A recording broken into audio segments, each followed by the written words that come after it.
Hello and welcome to What the Hey, where I'm your regular host of What the Hey, and today on What the Hey, I'm once again reacting to yet another requested video. Today's video request comes from a multitude of people ranging from Awesome4885, Matt the Terrior, QTXAdsy, Mitchell Whittington, Geek, Jin Kwon, and Andre Buencamino Yan. I probably pronounced a lot of those wrong, but thank you all very much for requesting today's video. The video in question that I'm checking out today is titled The Full Story of Flying Scotsman's USA Tour 1969 through 1973, which has a video duration of 39 minutes and 40 seconds. It was premiered on April 23rd of 2021, and the video description includes timestamps for the video information and music.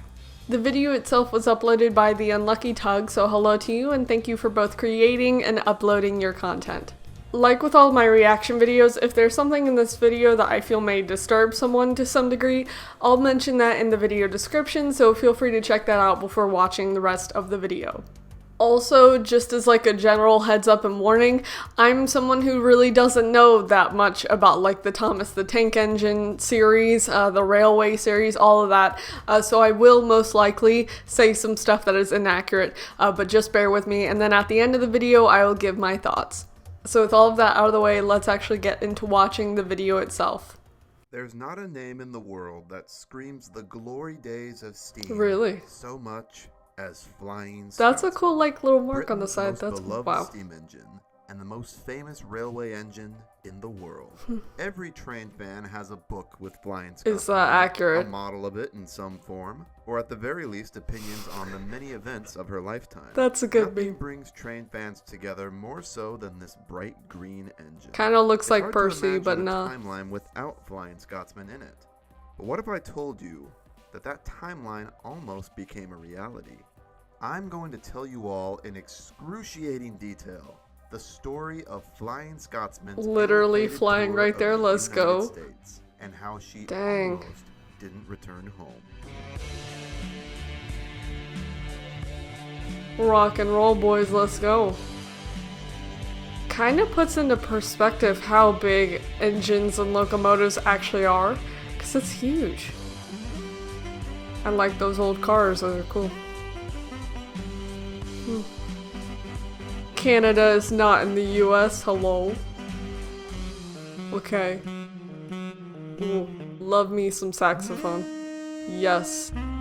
Yes, please. Here we go. This is like the Incredibles intro, hello. Flying Scotsman is Britain's most beloved steam engine, and the most famous steam engine in the world. Why is this engine so famous, you ask? Well, for several reasons. First of all, she is the only surviving member of Sir Nigel Gresley's incredibly successful game-changing Shout out to him, man. class locomotive. Shout out to Mr. Built as Gresley. A1s and converted to A3s later on, the A1s were the first ever successful British Pacifics and redefined what an express engine looks like to all people. The engine itself is also famous for it is named after the service, the Flying Scotsman, which ran daily from King's Cross to Edinburgh in Scotland and back. As it was Did not know that. the London and North Eastern Railway's most known service, it became the mascot engine for the LNER in all promotional material. I did not know that. That's Of course, cool. led to what she is most known for.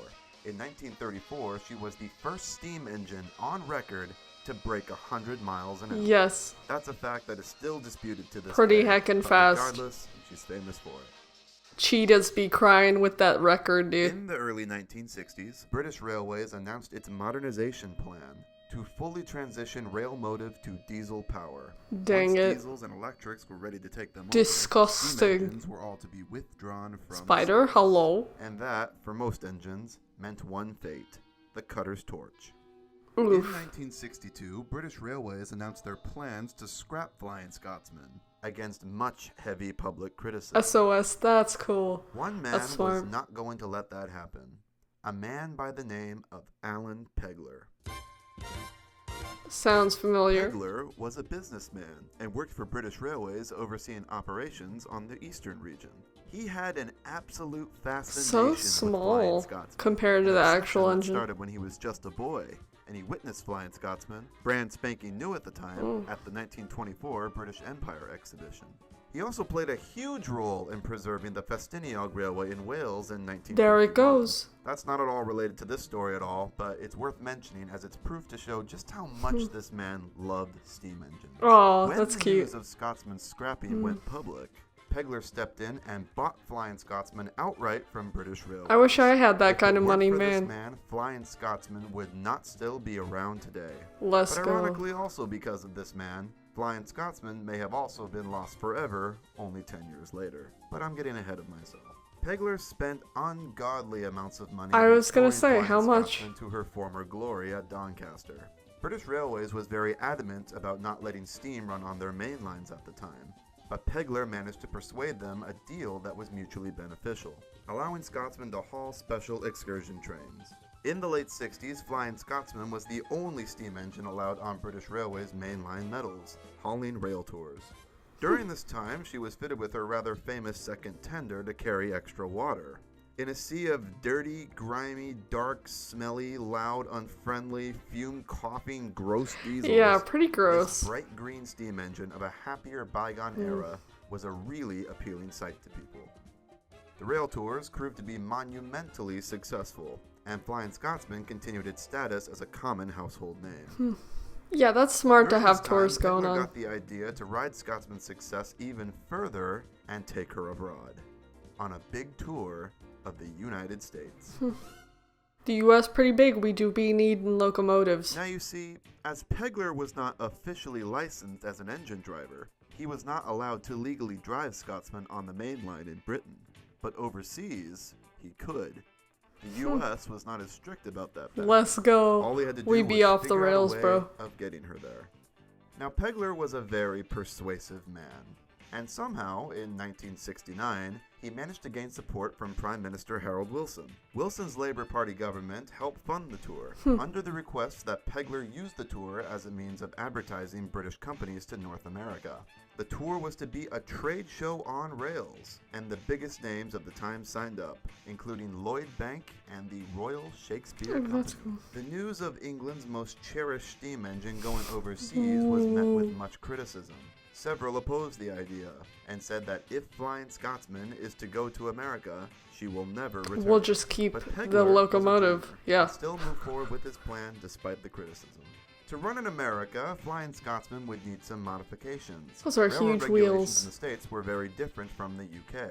In the US, steam engines are required to be fitted with a chime steam whistle, a bell, Buckeye couplers, and a cow catcher. All of that? So Scotsman was fitted with all of them. Who is catching The second cows? water What? tender would also prove to be very useful in the long distances between cities in the States. She was also to go with a special rake of coaches. The train consisted of a regular plain Jane Mark I, 3 Thompson brakes and 2 Gresley brakes, 2 named Pullmans, and the very special Devon Bell observation coach at the tail end. There's so The 5 many. brakes were Okay. all refitted into exhibition cars and had their windows covered up. Why? These were not meant to carry passengers. Oh, okay. They held the exhibits on Britain's companies that Pegler agreed to promote on this tour.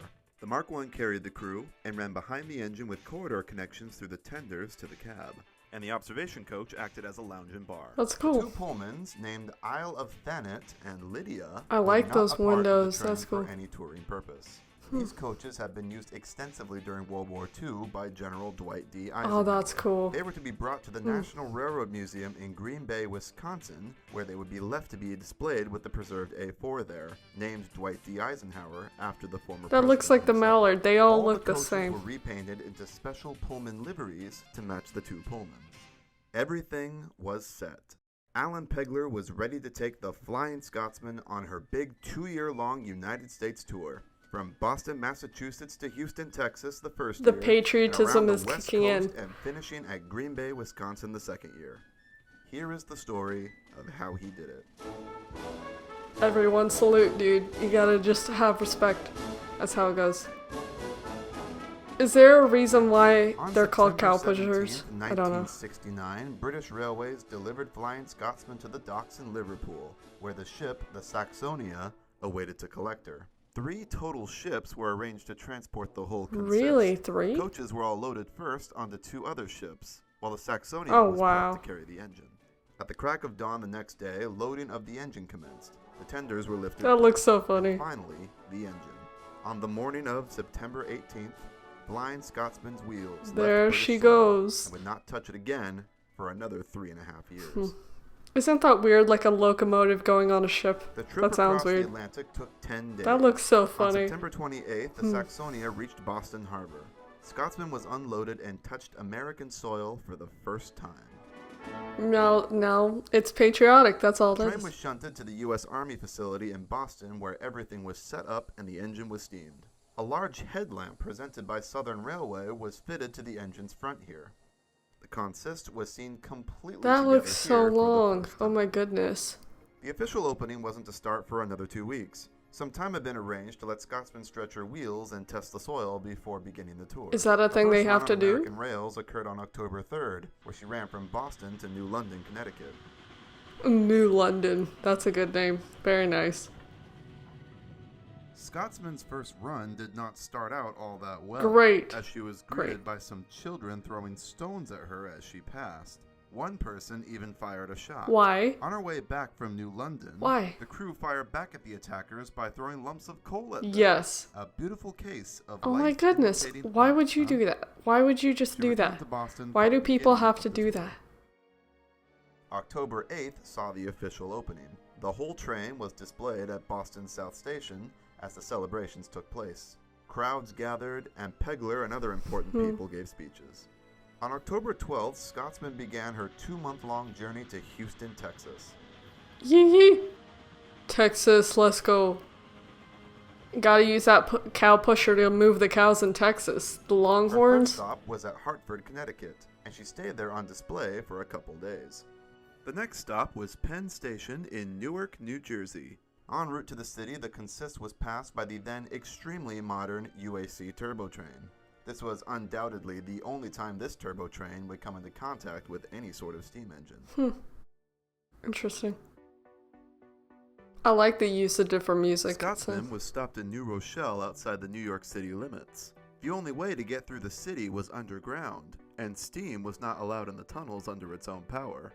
As per regulations, all trains were halted and then had to be towed into the city by GG1s. Really? Scotsman's fire was drowsed, and GG1 number 4857 arrived to escort the train. Interesting. This first towage was unfortunately something that would become a norm for the rest of the journey. Oh, that Several of sucks. the metropolitan states saw flying Scotsman as a fire hazard and required by law that she have to be towed into certain Boo, areas by that's diesel not or fun. electrics. We gotta These have towage pyrotechnics. costs would eventually pile up, costs that Pegler had not accounted for in his budget. Yeah, that's rude. But more on that later. I mean, Scotsman was towed into New York over Hell's Gate Bridge. The crew's camera ran out of film before their descent into the tunnels. oh, so that's no footage actual of that live exists, footage. unfortunately, I'm that we know stupid. of. Why did I just Under assume New York City they went. that it's not? Uncoupled from the GG1, and then she glided into Newark Penn Station in New Jersey. That would have been so cool to Scotsman be was on there. display here That's in cool. New Jersey for 4 days. On October 19th, she was towed into the yard in Harrison to fire up for the next leg of the journey to Philadelphia. She stood on display in Philadelphia for 2 days. On October 23rd, she arrived in Baltimore. Like From that picture. Baltimore, Scotsman was towed again by another GG1, this one number 4845, to Washington, D.C. In D.C., she'd be on display again for another 2 days. The next big stop on the trip was Atlanta, Georgia. Yes, which would take some Georgia, days to let's get to. go. She left D.C. That's on where I'm October from. 28th, passing through Lynchburg, Virginia, Salisbury, North Carolina, North Carolina, let's Gainesville, go. Georgia, and finally arriving at Atlanta on October 30th. Snellville, Georgia. In Atlanta, Let's the go. consist would be greeted by another fellow steam engine, Savannah and Atlanta number 750, departing with its own excursion along the same route to Anniston, Alabama. Both engines were to take part in the Steamorama celebration in Anniston. Steamorama. 750 departed first, and Scotsman followed behind it at a distance. I like the For differences unknown in reasons, design. That's the cool. headlamp on Scotsman was removed for this leg of the journey. The schedule had been arranged so each engine would stop at points on the journey and let the other one pass it, to give the enthusiasts opportunities for photos. That change At in one design point, is cool. 750 ran short of steam and delayed the cavalcade. Oof. Scotsman stuck a block section behind it. At Anniston, Scotsman met 750 again and Southern number 4501 at the Steamorama Festival. That's All such a three good engines name. were lined up for about 2 hours, and approximately 10,000 people Wow. showed up to see them during that time. After the festivities, Scotsman continued on her way to Birmingham, Alabama. The next major stop was Dallas, Texas. Yeah. From Birmingham, they traveled through Meridian, Mississippi, Vicksburg, Shreveport, Louisiana, Mineola, Texas, and finally Dallas on November 4th. Texas is Some huge. reports say November 4th as the arrival date, but I have no way of confirming that. She stood on display in Dallas for 2 days, and then continued Why on 2 her way days? south to Is that Houston, like just the a big last thing? major stop on its 1969 journey. They arrived in Houston on November 10th, and she rested on display for 5 days here. 5 The days. 1969 leg of the tour was over, but they still had a lot of ground to cover. Oh yeah, because America From is Houston, the huge. consist traveled back north through Fort Worth to Slayton. The Santa Fe offered up the old Slayton roundhouse to store the whole train. The train was split up here for the first time since arriving. That's sad. Coaches were individually R.I.P. split up and parked Sad. in the shed berths. Pegler notes that this was the first time ever Scotsman was on a turntable long enough to turn her complete with her 2 tenders. That's cool. On that evening of November 18th, Scotsman reversed into the shed where it would spend the remainder of winter until the 1970 tour began the next Could year. they not take it out in the Total of winter? 17 states traveled, Maybe not. over 3,000 miles covered, and all destinations met on schedule. The 1969 tour had gone without a hitch. That's good. The tour could have ended here, and the story would have a very different, happier ending. Oh, so it's But not Pegler happy? was Great. insistent on getting his engine across the country. 1970 had a few surprises in stock for him. Good times. We love when bad things happen. It's just good. It's good. Just like everything else good in this world, Scotsman's tour schedule was messed up by politics. Of course, politics are great. 1970 saw the voting out of Harold Wilson's Labour Party in Britain and entering Edward Heath's Conservative Party. Okay. This change in political leadership would spell considerable discourse for the tour. Priorities changed, and Harold Wilson, the PM who had greenlit and helped fund the tour, was no longer in power. The money he had promised to fund Scotsman's tour was revoked. If Pegler wanted to keep Scotsman touring in the US, he'd have to basically fund it himself. Oh my goodness. Pegler was driven by the desire to drive his own engine across the country. As the 1969 leg had proved successful enough, and they still had to go to Green Bay to drop off the Pullmans, he decided to carry on with the tour and to not bring Scotsman home, despite the looming costs. Yeah, how And could you boy, just oh like... boy, did he pay for it. How could you just The original revoke announced someone's funding like 1970 that? schedule had to be changed significantly to stay relatively within a now even tighter budget. Hmm. The train was meant to travel along the south into Los Angeles, California, and then up the west coast. From there through the North States into the Midwest, and then up to Toronto for the Canadian National Exhibition in September. Oh, Then that's they'd loop what back and they go finish into the US Canada tour for. in Green Okay. Bay, Wisconsin. Why would they go With no financial go back support, like that? they ditched the West funny. Coast entirely and went straight for Green Bay first, Oh. and then to their planned Canada stops after. That sucks. The new schedule took the train south first towards Fort Worth and then into Temple. From Temple, they went north into Oklahoma. They stopped in Muskogee. Muskogee? And then turned around. From Muskogee, they went back into Texas towards Waco. In Waco. Waco, the engine derailed. No pics I could find of this, but My Scotsman's goodness. rear bogie came off here due to a broken journal. She was repaired at the ATSF workshops in Claiborne, and then she continued on her way. We just love when Through Fort engines Worth crash. again, and then into Oklahoma, then Parsons, Kansas, and finally arriving in Kansas City on June 21st. The way the Scotsman route goes rested is here on so display weird. For 7 days until June 29th. The next leg was to St. Louis, Missouri. On this leg, she passed through Mexico, and then Wright City. where Oh these my incredibly goodness, surreal over photos the of her on a modern highway? freeway Highway. overpass were taken. That's Scotsman weird. arrived That's at really St. weird. Louis on June 30th. Until July 6th, Scotsman was kept on display in Union Station. During this time, her cowcatcher was refitted and painted black to blend in a bit better and not stand out as much. Any photos of it Aesthetic. in red were taken before St. Louis, and any photos of it in black were taken out. I like the Chicago red was better, the next one. personally. On this leg, Scotsman made a whistle stop in Decatur, Illinois. Choo choo. Once in Chicago, she stayed there on display in Dearborn Station until the 18th.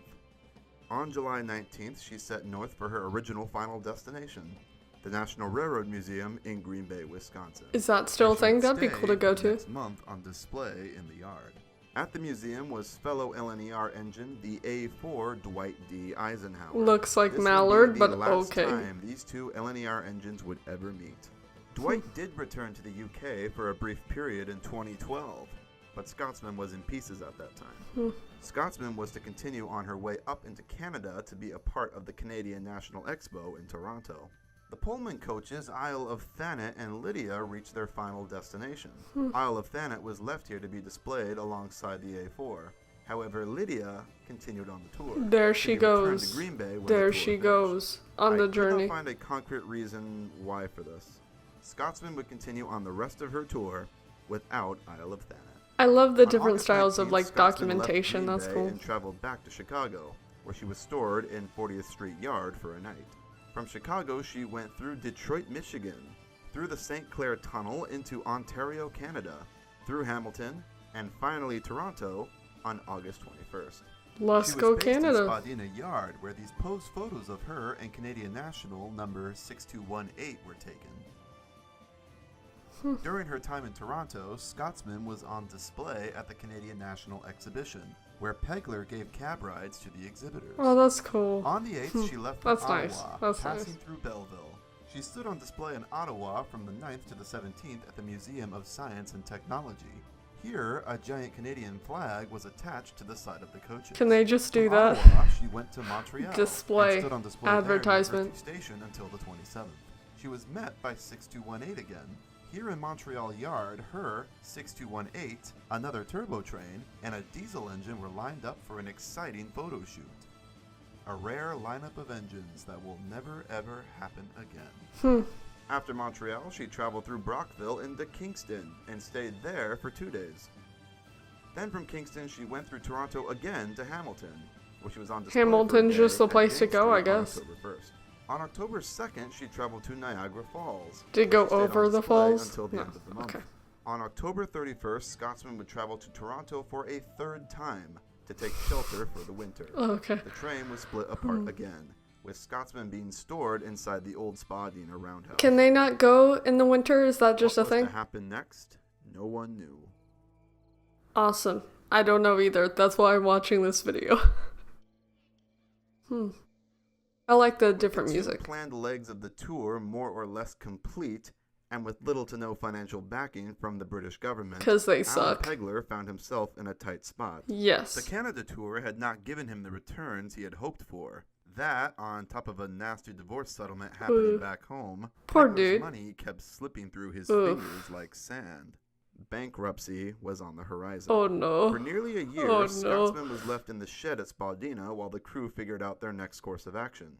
Do they eat the huge cost, go bankrupt, and send Scotsman home? Or do they somehow make a miracle happen and find a way to make up that money in the States? Miracle. Which option do you think Pegler chose? If Miracle. you guessed the latter, you are correct. Pegler had Yeah. heard of a festival in San Francisco called British Week, a citywide The celebration British of all Week. things British. Awesome. And he thought Flying Scotsman would be the perfect centerpiece for it. Yes. Just maybe, this could be the grand financial success that could save the tour.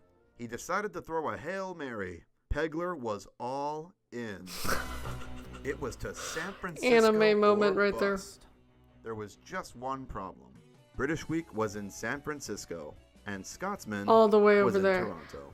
Ah. Preparations took some time. Pegler pulled some strings with friendships he had made earlier in the tour to create Friendship proof is to magic, California. bro. It wasn't until August that Scotsman was steamed up again for the final and longest leg of her journey. There were no big scheduled display events for this year. They had one goal, and it was to get Scotsman over Just the gotta go Rockies new. to San Francisco with less than 2 months to do it. On August 14th, she left Toronto en route to the West Coast, crossing the International Suspension Bridge over the Niagara River back into New York. They stopped in Buffalo, and here the train was properly set up for the long journey across the continent. Does it take that long to Circling get around from Lake like Erie, the they east traveled coast to the through west? Lorain, Ohio in September, Via and train? from there continued westbound through Chicago. The train was a lot less glamorous than before. with only a skeleton crew aboard it, including Pegler's 17-year-old daughter, Penelope. Shout out to They Penelope, had no let's money go. for a full crew, so Pegler took on whatever help he could get for cheap. This meant Scotsman actually took on hitchhikers. One Wow. of these hitchhikers was a young lady named Kathy bound for Berkeley, California, who came aboard and became the train's cook for free passage. Honestly, Another why hitchhiker not? brought on later on was a man on a bicycle named Steve, bound for Yes, Portland. Steve. He hopped aboard and later Yes, helped look Steve. after the train at Fisherman's Wharf. Let's The go, Flying Steve. Scotsman seemed more like a circus train for hobos. That'd than be it did a fun. trade I show feel for like that'd be visitors. really fun. On September 8th, they had reached Minneapolis, Minnesota. Why would By you go, September like, 11th, Williston, North that? Dakota, and September 13th, Whitefish, Montana. From there, the train traversed the Flathead Tunnel and then onwards through the Rocky Mountains into Spokane, Washington. She arrived in Spokane on September 15th. From there, she went through Pasco and then into Bend, Oregon. By September 17th, she had reached Klamath Falls, and then went south into California through Sacramento towards Stockton. From Stockton, she traversed through Altamont Pass, then through Fremont and up north into Oakland. On September 27th, Flying Scotsman had reached Oakland, California, with now only a bay separating her from San Francisco. San Francisco is located at the tip of a peninsula, with the only rail access to it coming from the south all the way around the bay. It was quicker to transport the consists there via ferry. In Oakland, Scotsman and the coaches were loaded onto the Las Plumas car ferry and were scooted across the bay to Pier 43. Scooted. I like that. Scotsman That's was good unloaded at Fisherman's Wharf, San Francisco, her final destination. And just in time for British Week in October. British Week. British Week in California? Excuse me? What?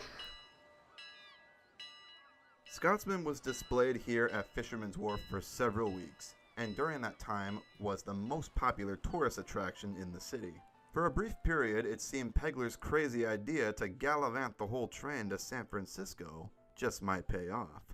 Eventually, the restaurants at Fisherman's Wharf complained about Scotsman's placement on the wharf blocking their sea view.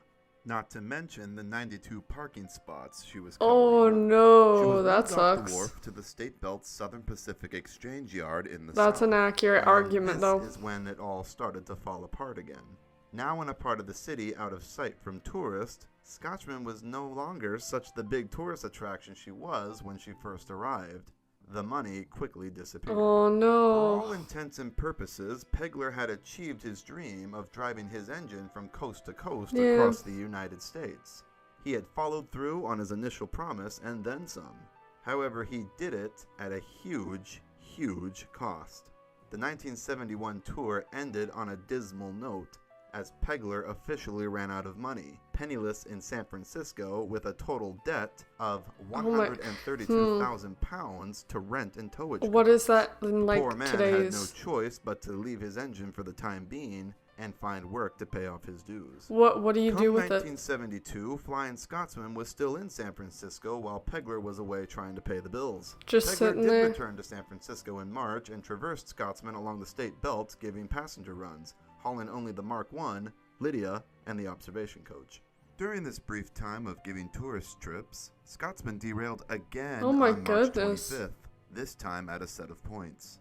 Not her finest moment. These Embarcadero excursions would only last for so long, of course, as the lawyers came knocking asking for their money. Money that Pegler did not have. Money, bro. Alan Pegler was officially declared bankrupt by the High Court. On August 13th, Pegler had Scotsman and the train removed from San Francisco. She was ferried back to Oakland and from there was towed to the Sharp Army Depot in Lathrop, south of Stockton. Pegler had managed to strike a deal to store her there out of sight until further notice to keep her safe from liquidators. Here is a photo of her in storage in Lathrop, left outside exposed to the elements. Oh no. Note the decaying Yeah. paint. Yeah. But try as he might to hide her from the inevitable eventually happened. The engine was liquidated from Pegler. Oh. Alan Pegler had lost the Flying Scotsman. R.I.P. in our hearts and memories. Does that mean like it was destroyed? Cause I don't know. Oh.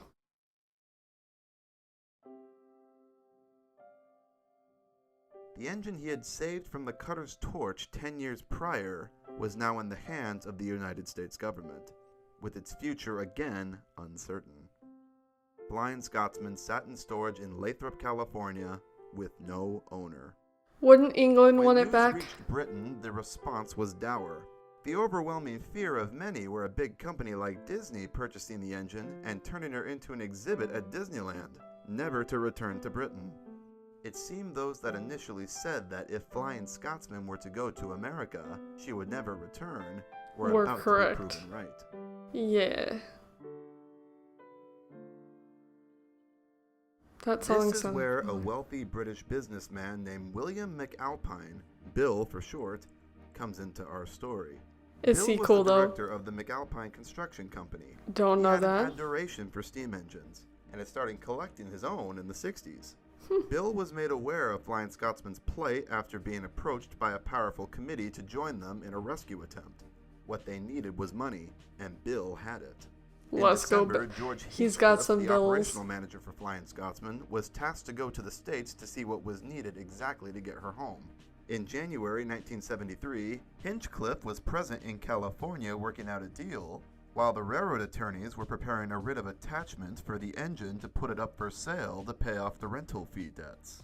On this day, January 2nd, Hinchcliffe phoned McAlpine with the exact number needed to pay off the debts. McAlpine agreed and wrote the check. Flying Let's go. Scotsman was saved, and now Nice. officially under proud ownership of Bill McAlpine. The nation Looks so was small. relieved. That's funny. Flying Scotsman was moved out of storage in Lathrop and towed back to the Oakland dockyards in secrecy, as some creditors Secret. were still left unpaid at this point, Ooh. including the San Francisco Port Authority. She was a part of a freight train of boxcars hauled by 3 diesels. Funnily enough, they managed to transport Scotsman without gathering public attention. I feel like It's that the would be hard to moving of do. a giant floating crane across San Francisco Bay that got a local reporter investigating. The crew managed to persuade him from filing the story of Scotsman's move until her ship was outside U.S. waters, with a very liberal supply of Scotch whiskey. That's how it be. Everything in this That's how world it has a be. price. On Yep. January 17th, she was lifted off American soil for the final time. She was first loaded onto a barge and then scooted across the bay to the deeper waters of Well, Oakland docks. how where could her you ship hide that? home, There's, the like, no California way. Star, awaited her. Welded to the ship's deck with her 2 tenders on either side of her, Scotsman's 8,000-mile journey home commenced. The ship, coming from the west coast, of course journeyed through the Panama Canal. Flying Scotsman would be the first ever steam locomotive to travel through it. Here we see Flying Scotsman off the shores of Panama, a once-in-a-lifetime sight, never to be repeated again. The California Star arrived in Liverpool, to the exact dock Flying Scotsman had been loaded 3.5 years before. Oh, that's during the winter, In isn't it? typical England fashion, it started to snow as the Yeah. unload began. Oh, goodness. Over 15,000 miles traveled on American soil, and 3.5 years later, Flying Scotsman touched down onto British soil, never to leave it again. Except for Cool. the one time that she did, but that's another story. Forget that part. Being left outside in storage, exposed to the California sun and rain, and the grueling sea crossing had all left their marks, and Oh, Scotsman no. arrived back to England in a rather sorry state. She Yeah. was scheduled to be restored at Derby, and British Railways instructed that she be taken there by a low loader. Bill McAlpine disagreed and insisted that if she was fit to run, then she can go there under her own steam. And so she did. The celebration was indescribable. Over 100,000 people turned up to the stations and line sides to see Oh, her that's running white awesome. engine to Derby. That's Flying nice. Scotsman was home at last, and the nation couldn't have been happier. Gotta be proud, bro. That's actually nice. At Derby, Flying Scotsman was returned to former glory with new paint, and it wasn't long before she was back on the main line. Flying Scotsman was back where she belonged, in the UK hauling rail tours on the main line, and she still continues to do so to this very day.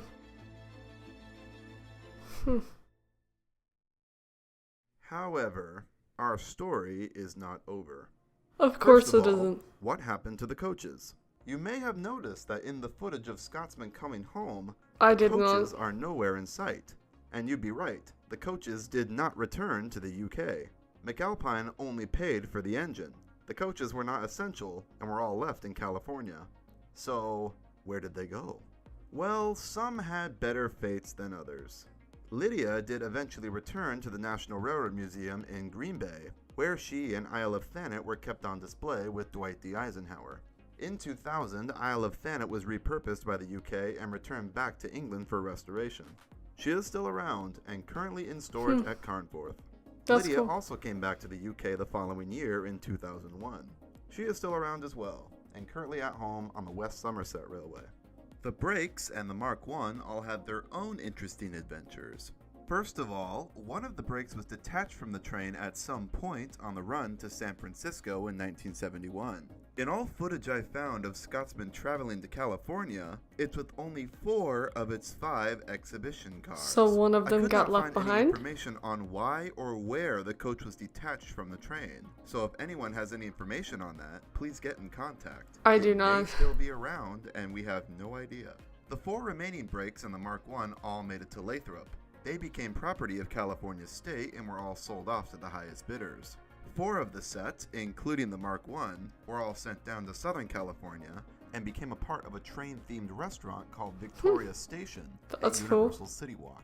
They were all They got repainted burgers or into something? very I'd go. colorful liveries and converted into dining cars. The Oh, brakes that's all cool. having new false windows cut out on their sides. That's Victoria cool. I like Station that. went out of business in 1993. Guess I was can't go, unable never to find mind. any more information on what happened to the coaches after this, but I can only assume that they were sold off for scrap.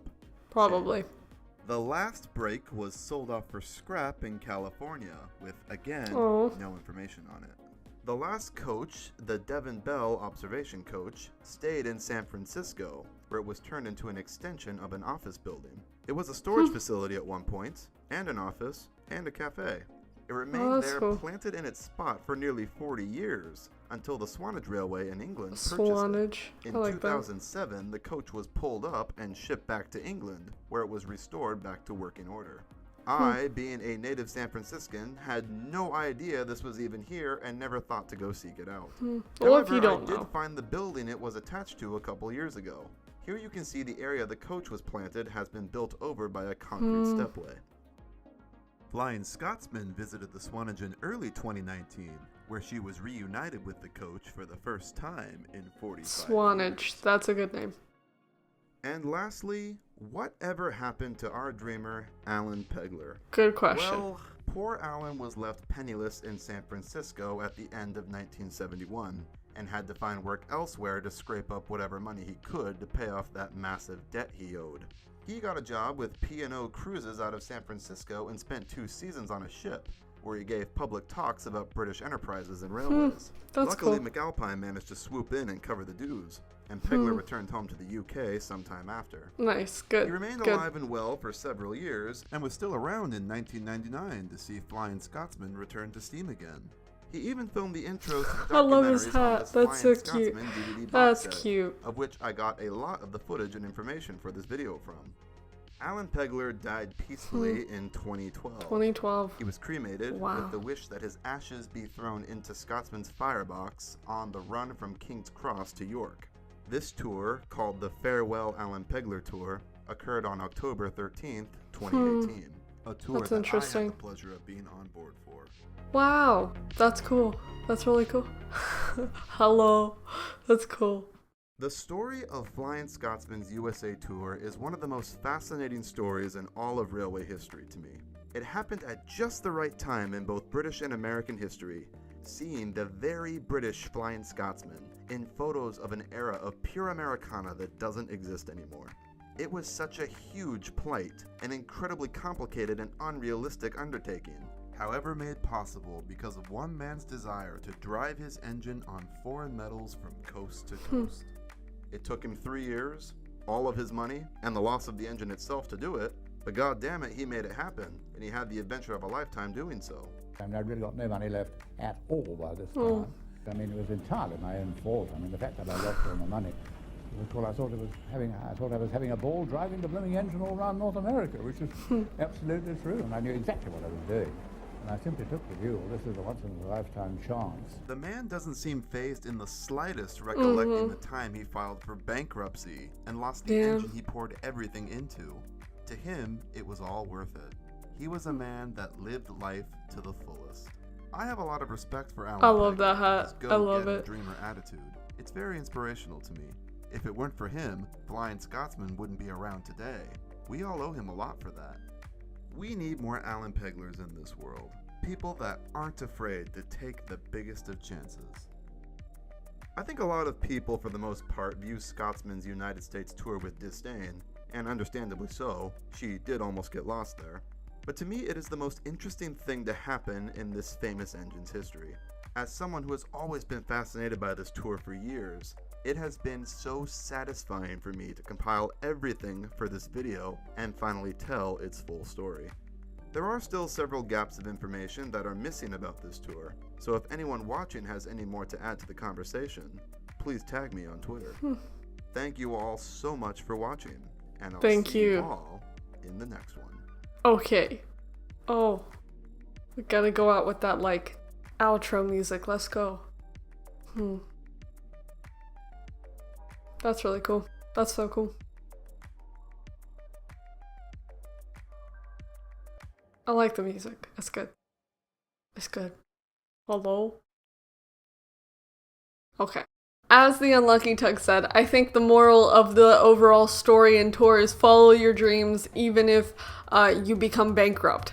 So when talking about the actual content in the video, as I've said before, I'm an absolute sucker for history. Even if I don't remember the history, I just think history in general is so cool. So all of that documentation with the different photos and videos, that was also very cool because I'm more of a visual person. I had no idea about like really any of that. Like I've heard of the Flying Scotsman before because some of the content I've reacted to and researched, but I didn't really know that much about the Flying Scotsman. So like just that as a video, even though it wasn't very long, but it still included a lot of beneficial information that I could be like, yeah, I know a little bit more about it now. I definitely am still a little confused with how like the route was taken, with some of it going back to certain places, and the way it kind of went sometimes. I was like, you could have maybe, which probably depends on how the railways and stuff are mapped out and everything, but like some of the ways that they went, I feel like you probably could have made it easier, but I don't know.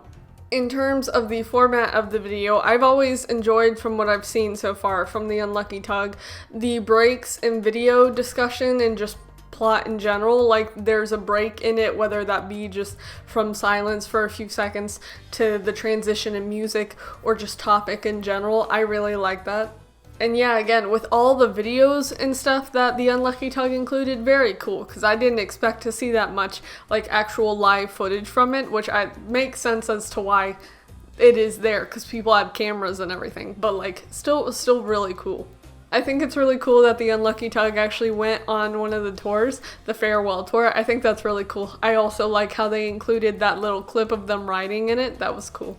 But yeah, that's essentially the reaction video. So if you have anything that you would like for me to check out, let me know and I'll get to watching it as soon as I can. So thank you very much for watching. Bye.